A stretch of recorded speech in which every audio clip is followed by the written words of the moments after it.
నిన్న పాపం ఏదో దళితుల మీద నాకు ప్రేమ ఉంది, దళితులకు నేను మేనమావని అన్నావు.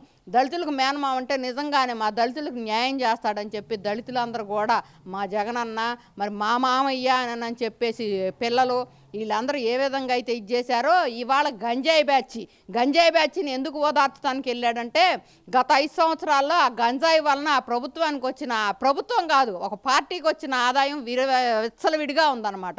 అదేవిధంగా వాళ్ళ మీద ప్రేమ అనేది అందుకుందనమాట. మరి 5 సంవత్సరాల్లో కూడా దళితులకి ఎంతోమంది మీద మరి అన్ని డాక్టర్ సుధాకర్ దగ్గర నుంచి అచ్చెన్న దగ్గర నుంచి మరి అమర్నాథ్ గౌడ్ని ఏ రకంగా చంపారో జనం చూస్తూనే ఉంటారు. వీళ్ళందరినీ ఓదార్చడానికి నువ్వు ఎళ్ళనోడివి. మరి డాక్టర్ సుధాకర్ని చేతులు పెడరెక్కలు ఇరిసికట్టి 45 డిగ్రీల ఎండలో కూడా రోడ్డు మీద పడుకోబెట్టారు మాస్క్ అడిగినందుకు. ఆ రోజు మాత్రం స్పందించాల. ఆ రోజు నీకు స్పందన లేదు. ఆ రోజు నీ పోలీసు వ్యవహారాలు తెలియలా నీకు.